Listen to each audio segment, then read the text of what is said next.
नमस्कार साथियों, स्वागत है आपका एक बार फिर से आपके इस YouTube चैनल पर। आज के इस चैनल पर हम राजस्थान करंट अफेयर्स के पिछले 21 से 26 जुलाई के जितने भी करंट अफेयर्स हैं उनका रिवीजन करेंगे। ओके, तो ये हमारा फटाफट सेशन होने वाला है। किस तरीके से रहेगा ये मैं आपको बता देता हूँ। ये हमारी क्वेश्चन स्लाइड है, ठीक है, एंड इसके बाद आंसर रिफ्लेक्ट होगा एंड देन हमने एक्सप्लेनेशन का पार्ट रखा है।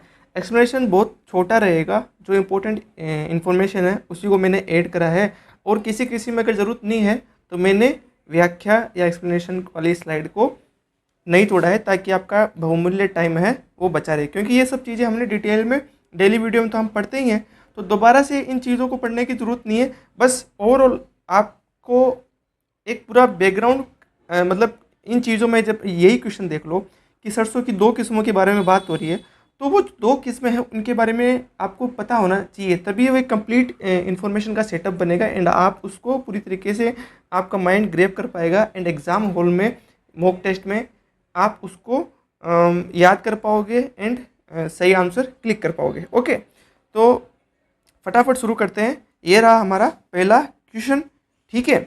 भरतपुर स्थित किस संस्थान द्वारा विकसित सरसों की 2 किस्मों को हाल ही में राष्ट्रीय मान्यता प्राप्त हुई है, ठीक है। तो अच्छा, ये ऑप्शन में भी दे रखे हैं, ठीक है।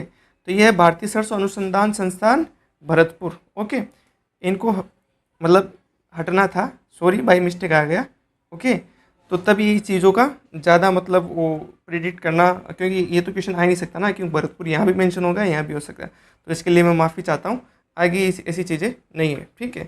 तो वो दोनों को किसमें कौन सी उसके बारे में पढ़ते हैं। एक तो है भारत सरसों 7, ये वर्षा आधारित क्षेत्रों के लिए उपयुक्त है, जैसे बिहार, झारखंड, उड़ीसा, असम और छत्तीसगढ़। ये सेंट्रल इंडियन और हमारे एक दो नॉर्थ ईस्ट जो इंडिया है उसका पार्ट है। ये कम सिंचाई में अधिक उपज देते हैं और अच्छा तेल प्रतिशत मिलता है। ओके, दूसरी है भारत सरसों 8, ये मध्यम अवधि में तैयार होती हैं, तापमान और नमी सहन करने योग्य, ठीक है। अब तापमान की बात आती है तो तापमान कहाँ ज़्यादा रहेगा अपने इस तरफ नॉर्थ इंडिया में, पंजाब, हरियाणा, दिल्ली, जम्मू कश्मीर में उपयुक्त। उपज क्षमता 2200 से 26 किलोग्राम प्रति हेक्टेयर, ठीक है। नेक्स्ट क्वेश्चन, हाल ही में किस राजस्थान के वरिष्ठ चिकित्सक को WHO सिविल सोसाइटी कमीशन की, ठीक है, स्टीयरिंग कमेटी का सदस्य नियुक्त किया गया है। दोस्तों ये है हमारे डॉक्टर अरविंद माथुर जी, इनको हाल ही में WHO की सिविल सोसाइटी कमीशन की स्टीयरिंग कमेटी का सदस्य नियुक्त किया गया। अच्छा, जुलाई 2025 में राजस्थान हाईकोर्ट में कितने नए जजों की नियुक्ति की गई, जिससे न्यायालय में जजों की संख्या इतिहास में दूसरी बार 40 के पार पहुंची। तो अभी हाल ही में 7 नए जजों की नियुक्ति की गई है, ठीक है। अब 7 में से 6 वकील कोटे से नियुक्त किए गए और एक न्यायिक अधिकारी कोटे से किए गए, ठीक है। वकील कोटे से नियुक्त जज उनके बारे में पढ़ते हैं। जयपुर से विपिन गुप्ता जी, अनुरूप सिंघी, संदीप तनेजा और रवि चिरानिया। जोधपुर से संजीत पुरोहित, बलजिंद्र सिंह सिद्धू, और इसमें जो संदीप तनेजा वो स्थायी है, ठीक है। और न्यायिक अधिकारी कोटे से महिला है संगीता शर्मा जी। जजों की कुल संख्या अब हमारे यहाँ 43 हो गई है राजस्थान हाईकोर्ट में, ठीक है। और स्वीकृत पद संख्या कितनी है, 50। जितने भी इंफॉर्मेशन इस स्लाइड में है सारी की सारी इंपॉर्टेंट है, पूछी जा सकती है। ओके, जुलाई 2025 में महर्षि दयानंद सरस्वती विश्वविद्यालय MDSU अजमेर के कुलपति के रूप में किसे नियुक्त किया गया। यह है प्रोफेसर सुरेश कुमार अग्रवाल। हाल ही में पाली जिले के किस पद्मश्री सम्मानित राजस्थानी साहित्यकार का निधन हो गया, जिन्होंने भाखरा भूमिया जैसी रचनाएं दी। ये थे हमारे अर्जुन सिंह शेखावत। ओके, इनकी प्रमुख कृतियाँ देखते हैं। भाखरा भूमिया हमने पढ़ ली, राजस्थानी में the tribal culture of Garasia, यह अंग्रेजी अनुवाद है। राजस्थानी गद्य संग्रह संस्कृति रा वडेरा, वनरा वारिस, अडवाणी अरडाई और सन ऑफ अरावली। कौन से पुरस्कार मिल चुके हैं इनको, पद्मश्री, पाली जिले के पहले पद्मश्री साहित्यकार, साहित्य अकादमी अनुवाद पुरस्कार से भी इनको सम्मानित किया जा चुका है। यूनेस्को चेतना पुरस्कार भी इनको मिल चुका है, और राष्ट्रीय रत्न, भारत गौरव, राजस्थान पत्रिका कर्णधार पुरस्कार भी इनको मिल चुका है। ये दोनों इंपॉर्टेंट है, ठीक है। एक तो पद्मश्री और साहित्य अकादमी, और ये चेतना पुरस्कार भी पूछ सकते हैं। मल्टीपल स्टेटमेंट वाले क्वेश्चन में आपको 4 ऑप्शन दे के एक कौन सा गलत है या कौन सा सही है, देखिए इसे पूछा जा सकता है। ये हर एक इन्फॉर्मेशन आज का जो आरपीएससी और कर्मचारी चयन बोर्ड का जो क्वेश्चन, करंट अफेयर क्वेश्चन पूछने का अंदाजा है, आप कोई सी भी इन्फॉर्मेशन को स्किप नहीं कर सकते, उसको लेस इंपॉर्टेंट नहीं मान सकते। ओके। इंडियन डेंटल एसोसिएशन द्वारा महिलाओं की ओरल हेल्थ को लेकर शुरू किए गए विशेष कैंपेन अभियान के तहत किसे नेशनल आरोग्य इम्पैक्ट अवार्ड नारी से सम्मानित किया? यह है डॉक्टर अनुपमा सोनी जी। ओके। हाल ही में राष्ट्रपति भवन में आयोजित समारोह में पाली जिले के किन रोवर को राष्ट्रपति अवार्ड प्राप्त हुआ? यह है विशाल और जगदीश प्रसाद मीणा। राजस्थान को खनिज ब्लॉकों की नीलामी में उत्कृष्ट प्रदर्शन के लिए किस स्थान पर आयोजित खनन मंत्रियों के सम्मेलन में प्रथम पुरस्कार सम्मानित किया गया? कोणार्क, उड़ीसा में। यह तीसरा खनन मंत्रियों का सम्मेलन था जनवरी 2025 में, और जो केंद्रीय खनन मंत्री है वो इसमें मुख्य अतिथि के रूप में उपस्थित थे। ओके। डिजिटल डिफेंस पुस्तक जो साइबर सुरक्षा पर केंद्रित है के लेखक कौन है? ये डॉक्टर अरशद कमाल सिक्कर से बिलोंग करते हैं और पीएचडी के छात्र हैं। इन्होंने साइबर सुरक्षा से संबंधित कौन से सुरक्षा उपाय हम कर सकते हैं, ठीक है, साइबर सुरक्षा के लिए, इस पर एक किताब लिखी है डॉक्टर अरशद कमाल ने डिजिटल डिफेंस में। नेक्स्ट क्वेश्चन, हाल ही में राष्ट्रीय कराटे प्रतियोगिता में किस जिले की वर्णिका तिवारी ने अंडर 14 वर्ग में रजत पदक और किस जिले की हिमानी सिंह ने अंडर 17 वर्ग में स्वर्ण पदक जीता? तो वर्णिका तिवारी तो है चूरू से, एंड जिन्होंने अंडर 14 वर्ग में रजत पदक जीता है, और हिमानी सिंह है जयपुर से जिन्होंने अंडर 17 में स्वर्ण पदक जीता है। ठीक है, ये जो देखो 14 है ये छोटा है तो ये सिल्वर, एंड 17 बड़ा है तो स्वर्ण पदक। ओके, आप एग्जाम में इस तरीके से इसको रिलेट कर सकते हैं अगर ये एग्जैक्ट क्वेश्चन आता है तो। अच्छा, यहाँ पे दे भी रखा है वर्णिका तिवारी जो चूरू से है ने अंडर 14 10 मीटर पीप साइट राइफल स्पर्धा में रजत पदक जीता है। हिमानी सिंह जो जयपुर से बिलोंग करती है, इन्होंने अंडर 17 शूटिंग स्पर्धा में स्वर्ण पदक जीता है। इन दोनों की सफलता के आधार पर जयपुर रीजन को चैंपियनशिप ट्रॉफी मिली है, ये भी इंपॉर्टेंट फैक्ट है। ठीक है, प्रतियोगिता पंजाब के फगवाड़ा में आयोजित हुई। दूसरे स्थान पर कौन रहा? रायपुर रीजन, और तीसरे स्थान पर रहा चेन्नई रीजन। अच्छा, राजप्रास 2025 मेगा शो का आयोजन सितंबर 2025 में राजस्थान के किस शहर में प्रस्तावित है? तो ये हमारे प्यारे जयपुर में। हाल ही में भरतपुर में आयोजित राज्य स्तरीय ताइक्वांडो प्रतियोगिता 2025 में विजेता कौन सी टीम रही?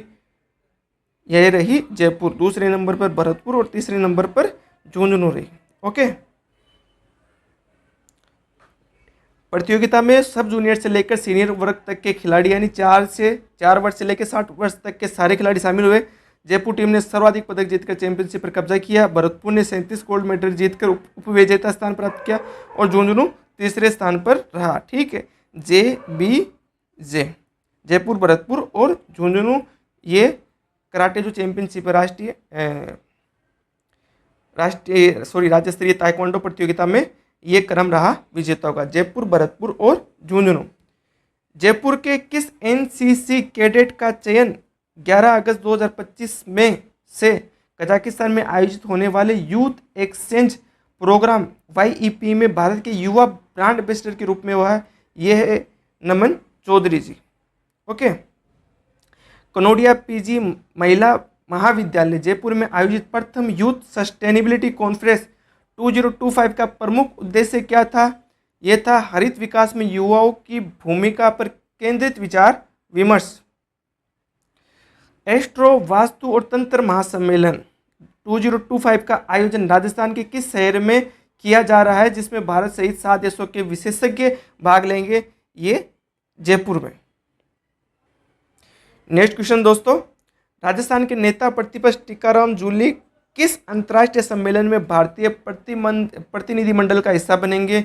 ये बनेंगे national conference of state legislature NCSL Boston में। Okay, national conference of state legislature. अब इसका क्या सम्मेलन का एजेंडा है? वैश्विक विधायकों के साथ लोकतांत्रिक संवाद, भारत और राजस्थान की लोकतांत्रिक प्रक्रियाओं का अनुभव साझा करना, विधानसभा कार्य प्रणाली व जन प्रतिनिधियों की भूमिका पर विचार। ठीक है, भारत के कुछ चुनिंदा विधायक हैं राज्यों के, वो इस प्रतिनिधि मंडल का हिस्सा होंगे और हमारे राजस्थान राज्य के leader of opposition Tikaram Jully ji भी इस प्रतिनिधिमंडल का हिस्सा होंगे। वर्ष 2025 में जयपुर में तीज महोत्सव के मुख्य आयोजन स्थल के रूप में किस स्थान को चुना गया? पौंडरिक पार्क को, जयपुर में। राजस्थान सरकार द्वारा शेखावाटी अंचल में जल संकट के समाधान हेतु यमुना जल परियोजना के अंतर्गत किस दो बांधों के निर्माण के लिए 95 करोड़ रुपए स्वीकृत किए गए? यहाँ पर थोड़ी ऑप्शन की दिक्कत है, इसका रेणुका बांध और लखवार बांध है।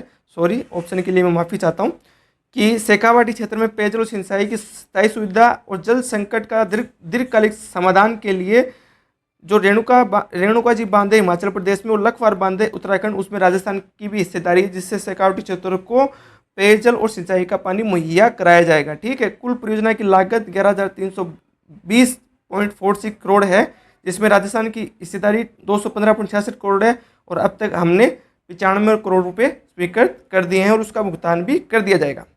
भारत में पहली बार, इंपॉर्टेंट क्वेश्चन, भारत में पहली बार ड्रोन और आर्टिफिशियल इंटेलिजेंस तकनीक से किस स्थान पर कृत्रिम वर्षा क्लाउड सीडिंग का प्रयोग किया जाएगा? रामगढ़ बांध जयपुर को भरने के लिए भारत में पहली बार ड्रोन और आर्टिफिशियल इंटेलिजेंस तकनीक का उपयोग किया जाएगा।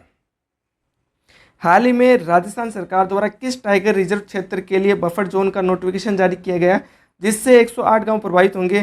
धौलपुर करौली टाइगर रिजर्व राजस्थान का जो 5वां टाइगर रिजर्व है, इसका बफर जोन का नोटिफिकेशन जारी कर दिया। देखो, टाइगर रिजर्व में 2 एरिया होते हैं, एक तो कोर एरिया क्रिटिकल एंड एक होता है बफर। तो जो बफर के लिए ना वो नोटिफिकेशन जारी कर दिया है, जिससे 108 गांव प्रभावित होंगे। अच्छा, इसमें मुआवजा नीति देखते हैं। प्रत्येक विस्थापित परिवार को 15 लाख रुपए, यानी पति पत्नी संयुक्त रूप से 21 वर्ष या अधिक उम्र के प्रत्येक सदस्य को अलग से 15 लाख रुपए मिलेंगे। टाइगर रिजर्व का क्षेत्रफल देख लेते हैं। कोर एरिया 599 वर्ग किलोमीटर है, बफर एरिया 457 वर्ग किलोमीटर है और टोटल एरिया 1075 वर्ग किलोमीटर है। हाल ही में किस अंतर्राष्ट्रीय सम्मेलन में अल्वियर की सिलिसेट झील को रामसर साइट घोषित करने का प्रस्ताव भारत द्वारा प्रस्तुत किया गया? ये अलवर सांसद और भारत के केंद्रीय फॉरेस्ट मिनिस्टर हैं भूपेंद्र चौधरी जी, उन्होंने रामसर COP15 जो समिट है जिम्बाब्वे में हो रही है, उसमें ये प्रस्ताव रखा है। अच्छा, राजस्थान की तो अन्य रामसर साइटें जिनको अभी हाल ही में घोषणा की गई, ये फलोदी में स्थित खिच्चन और उदयपुर की जो मेनार है, ये 2 अभी रामसर साइटें राजस्थान में जिनकी घोषणा की गई थी। भारत में रामसर साइटों की कुल संख्या कितनी? 91, जो एशिया में सर्वाधिक है। और अमृत धरोहर योजना और वेटलैंड सिटी मान्यता, ये जो वेटलैंड जो साइट्स है इनके कंजर्वेशन के लिए हमारी राष्ट्रीय पहले हैं। राजस्थान में निर्माणाधीन दूसरा अक्षरधाम मंदिर किस शहर में स्थित है, जिसकी प्राण प्रतिष्ठा 25 सितंबर 2025 को प्रस्तावित है? ये है जोधपुर में। पहला कहाँ? वैशाली नगर जयपुर में। पहला अक्षरधाम मंदिर जयपुर वैशाली नगर में, दूसरा जोधपुर में बन रहा है। ठीक है। एंड ये कुछ इन्फॉर्मेशन है इंपॉर्टेंट, ये आप इसको पॉज करके वीडियो को पढ़ सकते हैं। ठीक है। इसको मैंने डेली करंट अफेयर में भी अच्छे से कवर कराया है, तो आप यहाँ से इसको पढ़ सकते हैं। राज्य स्तरीय स्वतंत्रता दिवस समारोह 2025 के तहत 14 अगस्त को एटॉम कार्यक्रम का आयोजन किस ऐतिहासिक स्थल पर किया जाएगा? ये किया जाएगा मेहरानगढ़ दुर्ग जोधपुर में। हाल ही में राजस्थान का दूसरा सबसे लंबा हैंगिंग ब्रिज किन 2 जिलों को जोड़ने जा रहा है, जिससे अब नाव से नदी पार करने की मजबूरी समाप्त हो जाएगी? ये है बांसवाड़ा और डूंगरपुर में माही नदी पर। ओके। पुल का नाम क्या है? गुरु गोविंद उच्च स्तरीय हैंगिंग ब्रिज। ठीक है। डूंगरपुर के चीखली और बांसवाड़ा के आनंदपुरी के बीच ये बन रहा है माही नदी पर, और लंबाई 1.925 किलोमीटर यानी लगभग 2 किलोमीटर इसकी लंबाई है। मुख्य स्पेन 823 मीटर, अप्रोक्स 1 किलोमीटर और लगभग 134 करोड़ की लागत से ये बनकर तैयार हुआ है। अच्छा, जिले में बाल तस्करी नहीं होने देंगे अभियान किस जिले की पुलिस और प्रशासन द्वारा रेलवे स्टेशन पर आयोजित किया गया था? ये किया गया था भरतपुर में। जुलाई 2025 में मालवीय राष्ट्रीय प्रौद्योगिकी संस्थान MNIT जयपुर ने किस संस्था के साथ सतत ऊर्जा और अनुसंधान को बढ़ावा देने हेतु रणनीतिक समझौता ज्ञापन MOU पर हस्ताक्षर किए? ये किया राजस्थान सोलर एसोसिएशन ने। किसके साथ? MNIT के साथ। राजस्थान में हाल ही में किस संस्था द्वारा राज्य का पहला स्किन बैंक स्थापित किया गया, जिसकी राज्यपाल हरिभाऊ बागड़े ने सराहना की? ये rotary club Jaipur mid town के द्वारा जयपुर में पहला राजस्थान का स्किन बैंक स्थापित किया गया। हाल ही में राजस्थान विधानसभा परिसर में किस विशेष उद्देश्य से करगिल शौर्य वाटिका की स्थापना की जा रही है? ये करगिल युद्ध के शहीदों की स्मृति में। राजस्थान में निक्षय पोषण किट वितरण अभियान कब से कब तक आयोजित किया जाएगा? ये किया जाएगा 27 से 31 जुलाई 2025 तक। हाल ही में ट्रेवल प्लस लीजर मैगजीन के वर्ल्ड बेस्ट अवार्ड्स 2025 सर्वे में एशिया के सर्वश्रेष्ठ पर्यटन शहरों में जयपुर को कौन सा स्थान प्राप्त हुआ है? तो ये स्थान हुआ है चौथा प्राप्त। जयपुर को एशिया के सर्वश्रेष्ठ पर्यटन शहरों में चौथा स्थान प्राप्त हुआ है। किस संस्था की मैगजीन में? Travel plus leisure international magazine में।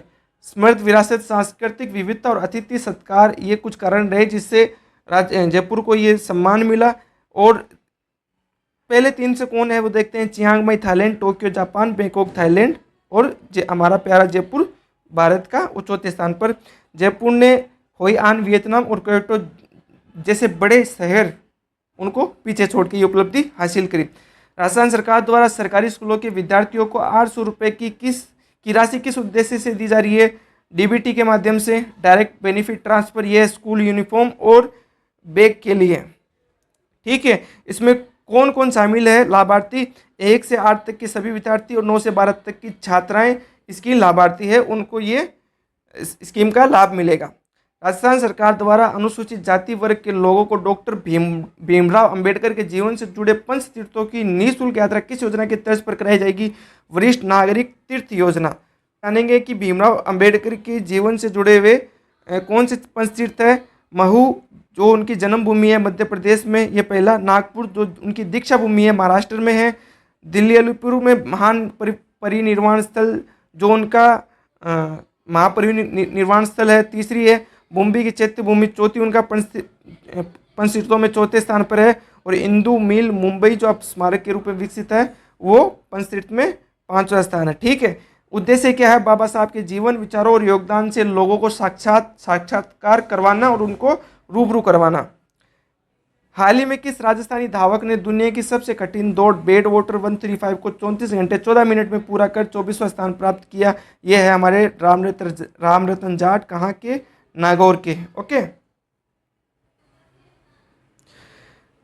अच्छा, भारत से दो धावक शामिल हुए थे बेड वाटर 135, दुनिया के सबसे कठिन अल्ट्रा मैराथन जिसको माना जाता है। एक रामरतन जाट नागौर से, इन्होंने 34 घंटे 14 मिनट में इसको कंप्लीट करके 24वां स्थान प्राप्त किया। और राकेश कश्यप जो हरियाणा से है, उन्होंने 31 घंटे 24 मिनट में पूरा कर 19वां स्थान प्राप्त किया। आयोजन कहाँ होता है? डेथ वैली, कैलिफोर्निया, अमेरिका में। ठीक है, अब ये भी पूछा जा सकता है कि डेथ वैली कहाँ है। अब ऑप्शन में या तो अमेरिका होगा या कैलिफोर्निया होगा। ठीक है, इसको भी याद रखिएगा। थाईलैंड में आयोजित दूसरी एशियन अंडर 16 वॉलीबॉल चैंपियनशिप 2024 में भारत ने कौन सा पदक जीता तथा किस टीम को हराकर ये उपलब्धि हासिल की? कांस्य पदक जीता, जापान को हराकर।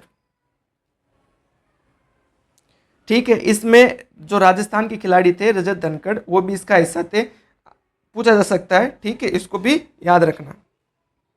हाल ही में किस राजस्थान के पावर लिफ्टर ने राष्ट्रीय पावर लिफ्टिंग चैंपियनशिप में स्वर्ण पदक जीतकर नेपाल में होने वाली एशियन चैंपियनशिप में भारतीय टीम में चयन की संभावना जताई है?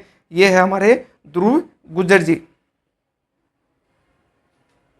ठीक है, राष्ट्रीय पावर लिफ्टिंग चैंपियनशिप में ध्रुव गुर्जर ने स्वर्ण पदक जीता है। ठीक है, धौलपुर से बिलोंग करते हैं ये, गांव इनका क्या है? रजपुरा। और कैटेगरी कौन सी है? 105 किलोग्राम। वर्ल्ड सैम्बो बीच चैंपियनशिप 2025 में भारत का प्रतिनिधित्व करने वाले राजस्थान के एकमात्र खिलाड़ी कौन है? ये है हमारे कुलदीप सिंह मोकावत जी। सिंगापुर में ये प्रतियोगिता होगी। ठीक है, और इनका 71 किलोग्राम सीनियर पुरुष वर्ग इनका प्रतियोगिता वर्ग है, कुलदीप सिंह मोकावत जी का। थाईलैंड में आयोजित वर्ल्ड स्ट्रेंथ लिफ्टिंग चैंपियनशिप 2025 में राजस्थान के किस खिलाड़ी ने ब्रॉन्ज मेडल जीता? जैसे कि आपको पहले दिख गया, ये हमारे पवन कुमावत जी हैं जिन्होंने वर्ल्ड स्ट्रेंथ लिफ्टिंग चैंपियनशिप में ब्रॉन्ज मेडल जीता। राजस्थान के ये खिलाड़ी है। ओके, एंड 125 किलो वजन उठाकर उन्होंने कांस्य पदक जीता। उनकी कैटेगरी 76 किलो है। और ये प्रतियोगिता कहाँ हुई थी? ये थाईलैंड में हुई थी। हाल ही में जयपुर के किस खिलाड़ी को पुर्तगाल में आयोजित ITF master world team championship में भारत की 55+ सीनियर टीम में शामिल किया गया? ये है लक्ष्मीकांत तंवर जी। ठीक है। ITF master world team championship में भारतीय सीनियर टीम में जयपुर के जो खिलाड़ी है लक्ष्मीकांत तंवर जी, उनका चयन हुआ है। ये प्रतियोगिता कहाँ होगी? लिस्बन पुर्तगाल में। और वर्तमान में भारत में ये जो लक्ष्मीकांत तंवर हैं इनकी रैंकिंग नंबर 2 पर है। तो दोस्तों ये था हमारा 21 से 26 जुलाई के जो इम्पोर्टेंट करंट अफेयर्स थे उनका हमने फटाफट रिवीजन किया।